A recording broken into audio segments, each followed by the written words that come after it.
کہتا میں جنتی ہوں، میں نے رت جگہ کیا تھا، اور پھر فخر سے کہتا میں جنتی ہوں۔ جانتے ہو امام احمد رضا کون ہے؟ جنہوں نے ہزاروں سے زیادہ کتابیں لکھی ہیں۔ کتنی؟ 1000 سے زیادہ کتابیں لکھی ہیں، جن کی زندگی کا ایک ایک لمحہ سنت رسول کے مطابق گزرتا تھا۔ لوگ جاگتے ہوئے سنتیں چھوڑ دیتے، میرا امام سوتے سوتے بھی سنت رسول ادا کرتا تھا۔ وہی امام احمد رضا جو خدا کی قسم تفسیر میں آئے تو اپنے وقت کا مفسر اعظم نظر آئے، جو فقہ پہ لکھے تو امام اعظم کا ثانی نظر آئے۔ ہاں، اگر آپ تصوف پہ بات کریں تو امام غزالی کے دور کا صوفی نظر آئے۔ خدا کی قسم وہ امام احمد رضا، ان کی زندگی کو آپ پڑھیے، کتنے خدا ترس بندے ہیں۔ ایک نیکی کر کے 365 دن گیت گاتے ہو۔ میرا امام اتنی زندگی تقوی کے ساتھ گزارنے والا، جس نے اپنا وقت تعویذوں میں نہیں دیا، اپنا وقت مسافر میں خرچ نہیں کیا، اپنا وقت سیر و تفریح میں خرچ نہیں کیا، جس نے زندگی کا ایک ایک لمحہ اللہ اس کے رسول کے دین کے لیے لگایا نا، پھر جب وہ اپنی آخرت کے بارے میں سوچتا ہے تو کیا کہتا ہے؟ اس نے کہا تھا مجرم کو نہ شرماؤ، احباب کفن ڈھک دو، منہ دیکھ کے کیا ہوگا، پردے میں بھلائی ہے۔ منہ دیکھ کے کیا ہوگا، پردے میں بھلائی ہے۔ اس سے بھی بڑی خدا ترسی کیا ہوگی؟ اتنے بڑے علم و فضل کا مالک، مگر کہتا مجرم کو نہ شرماؤ، احباب کفن ڈھک دو، منہ دیکھ کے کیا ہوگا، پردے میں بھلائی ہے، پردے میں بھلائی ہے۔ انہوں نے تو کہا تھا سونا جنگل، رات اندھیری، چھائی بدلی، سونے والوں جاگتے رہیو چوروں کی۔ انہوں نے تو یہ کہا تھا۔ آپ کیسے کہہ سکتے ہیں اعلیٰ حضرت کافر بنانے کی مشین ہے؟ میں کہتا ہوں پڑھنے کی ضرورت ہے۔ اس وقت کے سب سے بڑے صوفی کو امام احمد رضا کہا جاتا ہے۔ ہاں، اپنے وقت کے سب سے بڑے صوفی کو امام احمد رضا کہا جاتا ہے۔ اور ہم نے صرف ان کا جو تعارف کیا ہے اور کرایا ہے نا، صرف وہابیت کو لے کے کرایا۔ وہابیت کی اوقات کیا ہے؟ کیا اس کے لیے پورا احمد رضا چاہیے؟ اس کی حیثیت یہ ہے کہ یہ ایک شعر کے لائق نہیں، جو میرے امام نے کہہ دیا تھا کل کے رضا کے خنجرے خوخار برقدار، آدھا سے کہہ دو خیر منائے نہ شر کرے۔ نعرہ تکبیر، نعرہ رسالت، علماء اہل سنت، مسلک اعلیٰ حضرت۔ یہ ایک شعر کے لائق نہیں، تو کیا پوری زندگی ان کے لیے نہیں؟ کام کیا میرے امام نے، کام، اور اتنا بڑا کام کر دیا کہ صبح قیامت تک آنے والی نسلیں میرے امام کا نام لیتی رہیں گی۔ صبح قیامت تک میرے امام کا تذکرہ ہوگا، اور وہ تو ہمیں بتا کے گئے، یہاں نہیں حشر میں بھی باتیں ہوں گی۔ کاش محشر میں جب ان کی آمد اور بھیجے سب ان کی شوکت پہ لاکھوں سلام، تب مجھ سے خدمت کے قدسی کہے ہاں رضا، مصطفیٰ جان رحمت پہ لاکھوں سلام۔ یہ کہا کہ یہ باتیں یہی نہیں ہونی ہیں، وہاں بھی ہونی ہے۔ کیوں؟ کیوں؟ لطف ان کا عام ہو ہی جائے گا، شاد ہر ناکام ہو ہی جائے گا، شاد ہر ناکام، بولے شاد ہر ناکام ہو ہی جائے گا۔ جان دے دو وعدہ دیدار پر، نقد اپنا دام ہو ہی جائے گا۔ بے نشانوں کے نشان مٹتے نہیں، مٹتے مٹتے نام ہو ہی جائے گا۔ اے رضا ہر کام کا ایک وقت ہے، دل کو بھی آرام ہو ہی جائے گا۔ تو یہ پوری زندگی میرے امام نے دین کی خدمت کی، حضور کے دین کو عام کیا میرے امام نے پوری زندگی۔ میں آپ سے گزارش کرتا ہوں خدا را، امام احمد رضا کو ہر پہلو سے پڑھنے کی ضرورت ہے، اور ہم شرم سے نہیں کہتے ہم امام احمد رضا والے، ہم فخر سے کہتے ہیں ہم امام احمد رضا والے، فخر سے کہتے ہیں امام احمد رضا والے، اس لیے کہ ہم اگر ان کی زندگی کو پڑھیں، ان کی زندگی کو اگر دیکھیں تو خدا کی قسم جس طرح حضور نے غریبوں کو سینے سے لگایا نا، اس طرح میرے امام نے غریبوں کو سینے سے لگایا ہے۔ بات بہت غور سے میری سنیے گا. حضور آئے, کائنات میں رحمت بن کر کے آئے, اور صرف اپنوں کے لیے رحمت نہیں بلکہ پوری کائنات کے لیے رحمت بن کے آئے, غیروں کے لیے بھی, اپنوں کے لیے بھی, ہاں سبھی کے لیے حضور رحمت بن کر کے آئے. آج نا ہمیں غور کرنے کی ضرورت ہے. ابھی نعرہ لگ جائے نا لبیک یا رسول اللہ کا, ہے نا, تو سارے ہاتھ اٹھا کے کہہ دیتے ہیں, لیکن اس لبیک کا مطلب سمجھتے ہیں آپ؟ خالی یہ مطلب ہے؟ ابھی بھائی صابر الہ آبادی نے حضرت حنظلہ کے حوالے سے ایک شعر پڑھا تھا, ان کی مکمل زندگی لبیک یا رسول اللہ کا مطلب ہے. پوری زندگی ان کی لبیک یا رسول اللہ کا مطلب ہے. میں آپ سے پوچھنا چاہتا ہوں, جب دعوت کی باری آتی ہے تب لبیک یاد نہیں رہتا؟ جب بچیوں کی رشتوں کی باری آتی ہے تب لبیک یاد نہیں رہتا ہے؟ صرف اس محفل میں آ کے لبیک کا نعرہ یاد آتا ہے؟ صرف علماء کے سامنے بیٹھ کے لبیک کا نعرہ یاد آتا ہے؟ یہ نعرہ تب کہاں چلا جاتا ہے جب دعوت ولیمے کی ہوتی ہے, سنت کا نام ہوتا ہے, اور تیری میری بیٹی کے سر پہ چادر تک نہیں ہوتی ہے. پوچھ سکتا ہوں آپ سے, کدھر چلے جاتے ہیں یہ نعرے ہمارے؟ کتنا حق ادا کیا ہم نے ان نعروں کا؟ ذرا سوچو تو صحیح, کیا خالی صرف لبیک یا رسول اللہ کہہ کے جنتی ہو جائیں گے؟ بتا, کیا یہ نعرہ امام حسین کو یاد نہیں تھا؟ بلال حبشی کو یہ نعرہ یاد نہیں تھا؟ حضرت حنظلہ کو یہ نعرہ یاد نہیں تھا؟ حضرت سمیہ کو یہ نعرہ یاد نہیں تھا؟ حضرت خبیب کو یہ نعرہ یاد نہیں تھا؟ انہیں تھا, لیکن وہ جانتے تھے کہ صرف نعرے سے کام نہیں چلے گا. حقیقت یہ ہے کہ تمہیں جانا, تمہیں مانا, نہ کا غیر سے کام, اللہ کی حمد میں دنیا سے مسلمان ہے. نعرے تکبیر, نعرے رسالت, کلام اعلی حضرت, مسلک اعلی حضرت, علماء اہل سنت. وہ بھائی یہ مطلب ہے, برا مت مانیے گا. کمیٹی والے یہ نہ سوچے بلا کے پھنس گئے, میرا مزاج ہی ایسا ہے, میں آئینہ کو دکھاؤں گا داغ چہرے کے, جسے خراب لگے سامنے سے ہٹ جائے. اگر کوئی چلا بھی گیا ہے تو مجھے ٹینشن نہیں, سارے چلے جائیں ایک رہ جائے, ہم اسی سے بات کر لیں گے. اس لیے کہ چھاچھ میں بات کرنے کی ہماری بھی عادت نہیں, ہم بھی کریم کے سامنے بات کیا کرتے ہیں. مٹھا جتنا ہو نکل لے, یہاں کریم کریم رہے.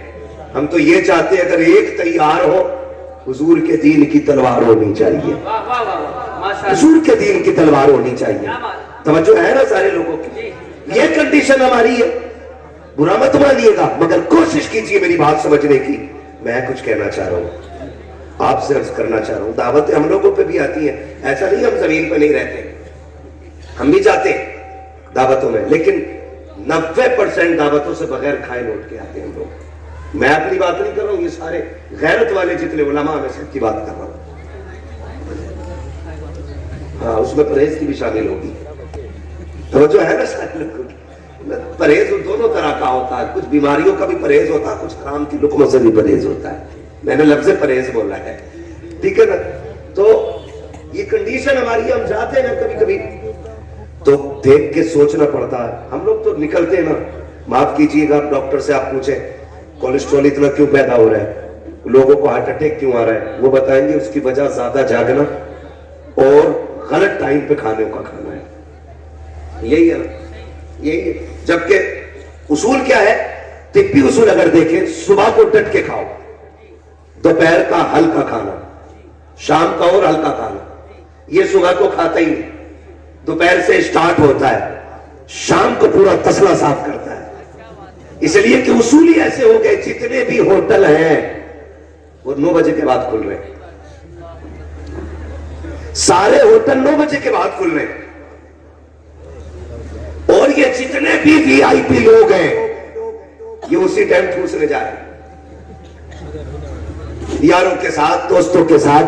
پہلے ولیمے صبح میں ہوتے تھے, اب ولیمے بھی شام میں ہونے لگ گئے. اب براتیں بھی رات میں کرنا شروع کر دی ہے. خدا کے واسطے ذرا روش تو بہتر رکھو. جب ہم روڈ پہ گزرا کرتے ہیں, جب ولیموں کے محفلوں کے آگے سے گزرنا ہوتا ہے یا میرج ہال سے گزرنا ہوتا ہے, جب بچیوں کو دیکھتے ہیں, خدا کی قسم لگتا ہی نہیں ہے کوئی کنیز فاطمہ زہرا کری ہے, ان میں کوئی کلمہ پڑھنے والی بھی ہے. اس لیے کہ دوپٹے تو بڑی بات ہے, کسی کے بال تک چھپے نہیں ہوتے ہیں. خدا کی قسم کھا کے کہتا ہوں, اس وقت حیرت ہوتی ہے جب ان 10 عورتوں کا ہاتھ پکڑنے والا ایک ٹوپی والا مرد ہوتا ہے, تب غیرت آیا کرتی ہے. اگر اس امت کو آج فاروق اعظم دیکھتے تو کتنی تکلیف ہوتی, آج علی اکبر نے دیکھا ہوتا تو کتنی تکلیف ہوتی, اگر ان بیٹیوں کو سیدہ زینب نے دیکھا ہوتا تو یہ کیا جواب دے پاتی. میں پوچھنا چاہتا ہوں, محمد عربی کا کلمہ بولنے والوں, تمہیں یہ حق کس نے دے دیا ہے کہ کلمہ بھی پڑھو اور دوپٹے بھی اتار دو؟ یہ حق کس نے دیا ہے مسلمان بھی کہلاؤ اور عزتوں کا نیلام بھی کرو؟ یہ حق کس نے دے دیا ہے کہ کلمے بھی پڑھو اور خاتون جنت کے کردار پہ انگلیاں اٹھاؤ؟ اگر کلمہ پڑھا ہے اعلان کر دو, جان جا سکتی ہے لیکن مصطفیٰ کی شریعت کو چھوڑا نہیں جا سکتا. سبحان اللہ. نعرہ تکبیر, نعرہ رسالت, علماء اہل سنت رحمت دو عالم کانفرنس, نعرہ تکبیر, نعرہ رسالت. واہ واہ واہ, سبحان اللہ. بھائی حق نہیں ہے تمہیں مصطفیٰ کی شریعت کے ساتھ کھلواڑ کرنے کا. ہو کے خان صاحب, ہو کے زمیندار, اگر گھمنڈ ہے نا اپنی اونچائی کا, سن یہ الگ بات ہے, خاموش کھڑے رہتے ہیں. پھر بھی جو لوگ بڑے ہیں وہ بڑے رہتے ہیں. ایسے اسلاف سے گرتا ہے ہمارا شجرا جن کے قدموں میں کئی تاج پڑے ہیں. سبحان اللہ. اللہ نے دولت دی ہے نا, تو اس کا رباب جو ہے نا, اس کا رباب حضور کی شریعت کو نہ دکھانا, حضور کے دین کو نہ دکھانا. نہیں مولانا دور چل رہا ہے, کیا کریں؟ اگر بچیوں کو پردے میں ڈال دیں تو لوگ کہتے ہیں کہ یہ آج بھی جاہلیت کے دور میں ہے. میں کہتا ہوں, قسم کھا کے کہتا ہوں, آج مانو یا نہ مانو, ایک دن وہ آئے گا کہ خود سے کہو کہ کاش شریعت کو اگر مضبوطی سے تھاما ہوتا تو ہمارے گھر کی عزت نیلام نہ ہوتی. یہ سچی بات ہے. ہاں ایک دن ماننا پڑے گا اور سبھی مانیں گے. دیکھنا تو میرے بھائی, آپ سے گزارش ہے, نکاح حضور کی سنت. کس کی سنت ہے؟ بولے ذرا, کس کی سنت ہے؟ ولیمہ کس کی سنت ہے؟ حضور کی سنت ہے نا. تو عیاشیاں بدماشیاں نکاح میں سب سے زیادہ. ہاں برات, دولہا 3 دن پہلے پیلا ہو گیا, ایسا لگ رہا گیروں میں سے نکل کر آیا. ایک ٹڈا ہوتا پیلا والا, ٹڈا اسی رنگ کا ہوتا. ایسے ہی دولہا تو چھوڑو, جو ٹھلوے رہتے ہیں وہ پی لے. کرتا ہی نا شکلیں بھی پی لی ہے, اوپر سے نیچے تک پیلا, اور فوٹو ڈالے کھٹاکھٹ کھٹاکھٹ کھٹاکھٹ. کیا بھائی ہلدی ہے؟ ڈر اللہ سے کہ یہ ہلدی والی رات جنازے والی رات نہ بن جائے, جنازے والی رات نہ بن جائے. ہوا کیا ہے؟ ہلدی کی رسم اب دھوم دھام سے ہو رہی ہے, یہ اضافہ ہوا ہے ابھی, ورنہ پہلے بزرگوں میں یہ بکواسیں نہیں تھی. دولہا بھی سادے ہوتے تھے اور ایک ہی نکاح میں زندگی گزر جاتی تھی, ایک نکاح میں زندگی گزر جاتی تھی. آج دیکھ لو, ابھی ایک کو طلاق دے کے نپٹا, دوسرے سے نکاح, دوسرے کو دیا, تیسرے سے نکاح. یہی نہیں کر رہا, یہ جو نکاح میں پلٹ پلٹ کے آ رہی ہے نا, اس کا بھی چھٹا دولہا ہے.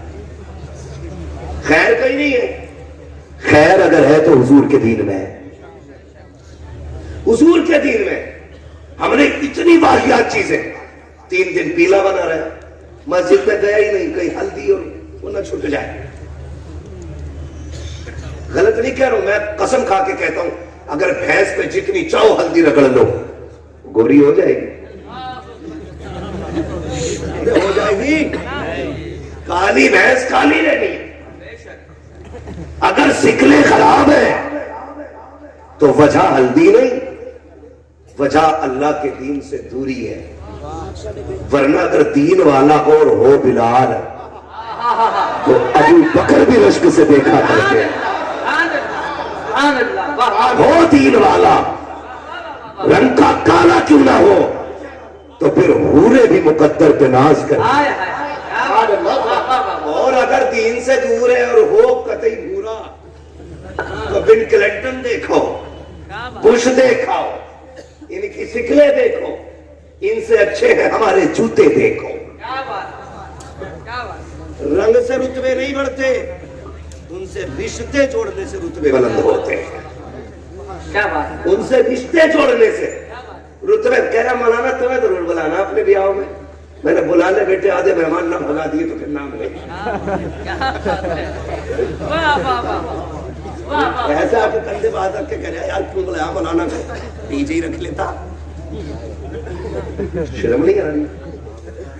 شرم نہیں کہ مولانا میں خالی بالوں نے گانے بجا دیے تھے اور کوئی بھی ناچنے والیوں کو پتہ نہیں ادھر کیا کہتے ہیں، جو عام ہے ان کے لیے جملہ میں ممبر کی شان کے خلاف سمجھتا ہوں، اس نام کو یہاں بیٹھ کے لینا، مگر میں یہ کہتا ہوں کہ وہ کہتے جی وہ نہیں آئی تھی ناچنے والی، میں کہتا ہوں تو نے تو اس سے بھی گرا ہوا کام کیا، کم سے کم ان کے پیشے تھے، وہ ناچ رہی تھی، وہ نہیں آئی تو تو نے بیٹیوں کا ہاتھ پکڑ کے اسٹیج پہ چڑھا دیا، ان کو ڈی جے کے آگے کھڑا کر دیا، تو ناچا تیرا بیٹا ناچتا رہا۔ بتاؤ تو صحیح ہمیں غیرت کیوں نہیں آتی ہے؟ پھر کہتے ہیں قوم مسلم پہ عذاب کیوں آ رہا ہے، بیٹیاں بے دین کیوں ہوتی جا رہی ہے، پردہ قوم کیوں نہیں کر رہی ہے؟ مجھے پتا تو صحیح، جس محلے کے اندر سگا بھائی کھڑے ہو کر کے ڈی جے کے آگے بدل بدل کے گانے لگا رہا ہو اور اسی اسٹیج پہ بغیر ناچ رہی ہو، وہیں پہ بغیرتی کے ساتھ باپ کھڑا ہو اور ماں دوپٹے میں منہ دے کے ہنس کے کہتی ہو یہ جو ڈانس کر رہی ہے اپنی بیٹی ہے، پھر پوچھنے کی ضرورت رہی ہے کہ یہ تباہی کیوں آ گئی ہے؟ خدا کی قسم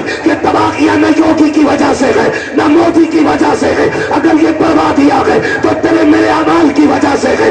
آج تم مصطفیٰ کے غلام ہو جاؤ، اگر غلام ہو گئے تو کیسے وہ کسرا میں طاقت رہتی تمہیں دیکھ لیتے، ان کی اوقات کیا ہے جو تمہیں نظر اٹھا کے دیکھ لے، تم مصطفیٰ کے ہو جاؤ، زمانہ تمہارا ہو۔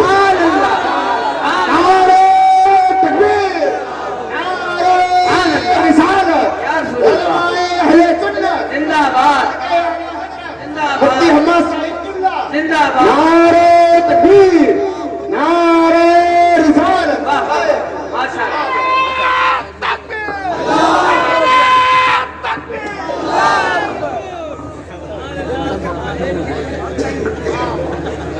وجہ ہے سارے لوگوں کی، کیا بات ہے، واہ واہ سمجھے ذرا بدلے اپنے حق کو، واہ واہ، زندہ باد، بدلیں گے اپنے حق کو، سبحان اللہ سبحان اللہ۔ کیا بدلیں گے؟ کیا بات ہے، کیا چینجنگ لا سکتے ہیں؟ آج سب سے بڑی ضرورت ہے کہ مسلمان ایک صف میں کھڑا ہو جائے، یہ سب سے بڑی ضرورت ہے وقت کی، لیکن مثال صاحب جانتے ہو حقیقت کیا ہے؟ حقیقت یہ ہے کہ کوئی کسی کے ساتھ کھڑا ہونے تیار ہی نہیں۔ اسد بھائی میری بات کو غور کریں، میں بہت بڑی بات کرنے لگا ہوں۔ میرے محبوب علیہ السلام نے فرمایا تھا کہ اگر 3 لوگ بھی سفر کر رہے ہو تو ان میں 2 مل کے ایک بندے کو اپنا قائد بنائے اور 2 اس کی قیادت میں سفر کریں۔ جو نبی 3 لوگوں کو اپنی اپنی رائے سے چلنے کی اجازت نہیں دیتا، اسی نبی کی امت کروڑوں میں ہوتے ہوئے کسی قائد کو ماننے تیار نہیں۔ ہماری تباہی کی سب سے بڑی وجہ اگر ہے تو فرمان مصطفیٰ سے روگردانی ہے۔ ہمارے پاس کوئی قائد نہیں، کوئی لیڈر ہمارا نہیں ہے۔ جس دن سے تاج الشریعہ گئے ہیں ایسا لگتا ہے امت ہندوستان میں یتیم ہو گئی ہے۔ غلط نہیں کہہ رہا ہوں، اس ذات کے اندر وہ اثر تھا، اگر وہ شخص اکیلا کھڑا ہو کے بول دیتا تو سب گردنیں جھکا دیتے، لیکن جب سے وہ گئے ہیں لگتا ہے گردنیں اٹھ گئی ہیں، گردنیں اٹھ گئی ہیں۔ حقیقت یہ ہے ہم کسی کو قائد ماننے تیار نہیں، کسی کو اپنا بڑا چننے کے لیے تیار نہیں۔ ملک کی سطح پہ تو بعد میں چنو گے، گاؤں کے اندر ایک نہیں، گاؤں بھی بڑی بات ہے، محلے کے اندر ایک نہیں۔ محلہ بھی بڑا ہو گیا, میں کہوں تو خاندان میں ایک بڑے کو ماننے تیار نہیں. اور جب سے ہم MBBS BOMS بنے نا, جب سے یہاں پیر لگا نا ہمارے, ہم تو چچا کے سرہانے بیٹھتے. چچا تو ادھر ہٹ ہے, میں بیٹھوں گا کیونکہ تو انگوٹھا چھاپ ہے اور میرے سگنیچر کی ایک ویلیو ہے. شرم کر یار, جو اپنے بڑوں کی عزت نہیں کرتا ہے نا وہ عزت کے لائق نہیں ہوتا ہے. یہ ہمارا سماج ہے. آج جسے ذرا سا قلم لگ گیا نا جیب پہ, وہ بڑوں کی عزت کرنے تیار نہیں. ایک گھر کے اندر 4 لوگ مل کے ایک کو بڑا ماننے تیار نہیں. یہ حرکتیں ختم کر دو ورنہ کوئی بچانے والا نصیب نہیں ہوگا. یہ بتا رہا ہوں میں یہاں چاپلوسی کر کے نذرانہ لینے نہیں آیا. میں اتنی کڑوی باتیں کہنے آیا ہوں تاکہ قبر تک یاد رہ جائیں. قبر تک یاد رہنی چاہیے میری یہ باتیں. ہم محلے میں مختلف ہیں, خاندان میں بٹ گئے ہم. ایک گھر کے اندر 4 لوگ ہیں, چاروں کی رائے الگ ہے. کوئی یار چھوٹا ہو جا, کوئی تو چھوٹا ہو جاؤ, کسی ایک کو بڑا بناؤ, کسی ایک کی قیادت ہم اختیار کریں, پھر آگے بڑھنے کی کوشش کریں. خدا کی قسم جو بگڑے ہوئے دن ہیں یہی بنتے ہوئے نظر آ جائیں گے, یہی بنتے ہوئے نظر آئیں گے. لیکن نہیں, کھا گئی ہمیں انا, کھا گیا ہمیں ہمارا گھمنڈ, لے ڈوبا ہمیں ہمارا یہ غرور جو ہمارے سینوں کے اندر بنتا رہا. معاف کیجئے گا اگر کوئی بندہ 5 ٹائم کا نمازی ہے, ایک 4 ٹائم کا ہے, یا کوئی جمعے کا نمازی ہے, ایک 8 دن پکی نمازیں پڑھتا ہے, تو جو جمعے والا آتا ہے نا اسے اگلی صف میں نا 5 وقت کا نمازی بیٹھنے نہیں دیتا. کہہ رہا ہے وہ ہٹ ادھر جا, میں بیٹھتا ہوں تجھے پر, آ جا کے بیٹھا لے, آ جا کے پنکھے کے نیچے, یا میں بیٹھوں گا, تیرے باپ کی مسجد ہے. صحیح بات ہے, خدا معاف کر دیتا ہے, بندہ معاف کرنے تیار نہیں ہوتا. اگر کسی جوان کو کوئی بات سمجھ میں آ جائے جلسے میں اور وہ فجر میں جا کے پہلے ہی بیٹھ جائے تو کونی مار کے کہتا ہے دیکھا گڈو کا بھی آیا پڑھاس تو, اور یہ دیکھنا کل ہے, پرسوں چلا جا گا. یہ ابھی آندے امام صاحب کو پڑھن دے سورہ رحمان, جہاں رکعت لمبی ہوئی ہے کل سے دکھے گئی نہیں فجر میں. یہ کمنٹ ہم شروع کر دیتے. اس طرح سے ہم دل شکنی کرتے, جبکہ ہونا تو یہ چاہیے تھا. اگر کوئی بندہ پہلی مرتبہ مسجد میں آیا تھا تو میں تو بڑھ کے اس کا استقبال کرنا تھا. آنا یار کیا ہو گیا, آج آیا ہے, رب بڑا کریم ہے, تجھے آنے میں دیر ہے, اسے معاف کرنے میں دیر لگی ہے. تیرے لہجے تو اچھے ہونے چاہیے تھے, تیرے الفاظ اچھے ہونے چاہیے تھے, تیرا انداز پیارا ہونا چاہیے تھا. لیکن ہوا کیا, ہماری نمازیں تو ہمیں بدل نہ سکی, ہمارے سجدے ہمیں نہ بدل سکے, ہماری تسبیحیں ہمارے لہجوں کو نرم نہ کر سکی, ہمارے رات دن کے ذکر کی تسبیحیں ہماری زبان میں مٹھاس نہ لا سکی. کیا کرو گے ایسے سجدوں کا جو تمہارے دل نہ بدل سکے. ہم مسجد میں آنے والے کو ذلیل کرتے ہیں, 8 دن میں آنے والے کو رسوا کیا جاتا ہے. اور سن, اپنے سجدوں پہ گھمنڈ نہ کرنا, عبادت پہ اترانا مت, وہ بڑا بے نیاز ہے, اگر چاہے تو لاکھوں برس کی عبادت منہ پہ مار دیتا ہے, اور اگر بخشنے پہ آ جائے تو چند قتلوں کے بدلے میں بخش دیتا ہے. تو خدا نہیں ہے, خدا کا بندہ ہے, فیصلہ تو نہیں کرے گا, بخشا کون جائے گا, پکڑا کون جائے گا. اگر کوئی آیا ہے حوصلہ افزائی کر, اگر ایک ٹائم پڑی ہے دوسری ٹائم تو لے کے آ. خدا کی قسم ہو سکتا ہے تیرے سجدوں کی وجہ سے نہیں, اس کی خدمت کی وجہ سے اللہ تیری بھی مغفرت فرما. اپنی بخشش کے لیے تو سوچنے والا ہے کون, اپنی بخشش کے لیے تو سوچنے والا ہے کون. ارے مصطفیٰ کا کام ہے یہ, مصطفیٰ پہ چھوڑ دے. سبحان اللہ, سبحان اللہ, واہ واہ واہ واہ, آئے ہائے. اللہ بڑا کریم ہے, اترانا نہیں, گھمنڈ نہ کرنا. اللہ جو توفیق نیکی کی دے اس کے بعد سجدہ کر کہ مالک میں جیسا کر سکا کر چکا, قبول کرنا تیرا کام ہے. یہ کہہ کے رب کی بارگاہ سے اٹھے, یہ نہیں کہو بھئی پڑھ لیا, معاف کیجئے گا 10 دن اعتکاف میں بیٹھ کے نکل لے آنا, پنچایت کر دیو.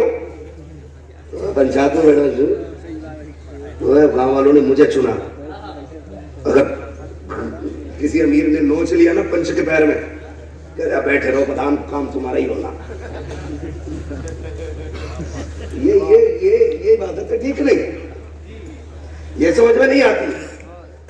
اگر اللہ نے تمہیں یہ عزت بخشی ہے کبھی کہ فیصلہ تو کر، تو فرمایا پھر عدل کی ترازو قائم کر اور ایسا انصاف کر کے پال برابر تیری پکڑنا ہو، ورنہ بے ایمان سے زیادہ تیری کٹائی ہونی ہے. اس لیے کہ تو تھا اس کی مدد کرنے والا. تو یہ کبھی اللہ نیکی کی توفیق دے تو اکڑنا نہیں، رب بڑا کریم ہے. اور سنیں یہ فیصلے دل پہ ہوتے ہیں، دلوں پہ ہوتے ہیں. بنی اسرائیل میں ایک اللہ کا ولی تھا، اللہ کا ولی. وہ جنگل سے گزر رہا ہے، راستے میں پہاڑ، آگے پہاڑ. سنیں ذرا یہ بات بھی سن لیں اور ذرا توجہ سے سن لیں. میں نام نہیں لوں گا اور اشارہ بھی نہیں کر رہا ہوں، اللہ کرے سمجھ میں سب کی آ جائے. اپنی اپنی زندگی کے بارے میں سر میں یہاں کھڑے ہو کے سوچ رہا ہوں، میں کھڑے ہو کے میں اس جگہ پہ خود کھڑا ہوں جو میں بات کہہ رہا ہوں. وہ گزر کے جا رہا، راستے میں آگے پہاڑ، اس کو جانا تھا کہیں پہ، تھا ولی. پہاڑ دیکھ کے کیا کہتا، یا اللہ اگر یہ پہاڑ نہ ہوتے تو راستہ کتنا آسان ہوتا. اللہ نے فوراً خبر بھجوا دی اس وقت کے جو نبی تھے ان کے ذریعے، جاؤ جا کے کہو ہم نے اس کا نام اپنے دوستوں کی لسٹ سے کاٹ دیا ہے. کہا کیوں؟ کہ اس نے ہمارے کاموں میں دخل اندازی کی. کیوں؟ ہماری مرضی، ہم نے پہاڑ بنائے. یہ ہوتا کون ہے کہنے والا کہ یہ نہ ہوتے تو ٹھیک تھا. جاؤ اس سے کہہ دو ہم نے اس کا نام اپنے دوستوں کی لسٹ سے نکال کے اپنے دشمنوں میں ڈال دیا ہے. اس وقت کے نبی آئے، کہا سن کیا گناہ کر دیا؟ کہا کیوں؟ کہ رب نے تیرا نام اپنے دوستوں کی لسٹ سے نکال کے دشمنوں کی لسٹ میں ڈال دیا ہے. وہ اتنا سنا اللہ والا تھا، مسکرایا اور سجدے میں گر گیا. اس نے کہا یار مسکرا کے سجدہ کر رہا ہے، یہ کیا راز ہے؟ تو اس نے بڑی پیاری بات کہی. اس نے کہا بھی آپ نے تو کہا نا کہ اس نے اپنے دوستوں سے نکال کے اپنے دشمنوں میں ڈال دیا ہے. کہا میں مسکرا اس لیے رکھ رہا ہوں کہ اس نے اپنوں سے نکال کے رکھا تو اپنوں میں ہی ہے نا.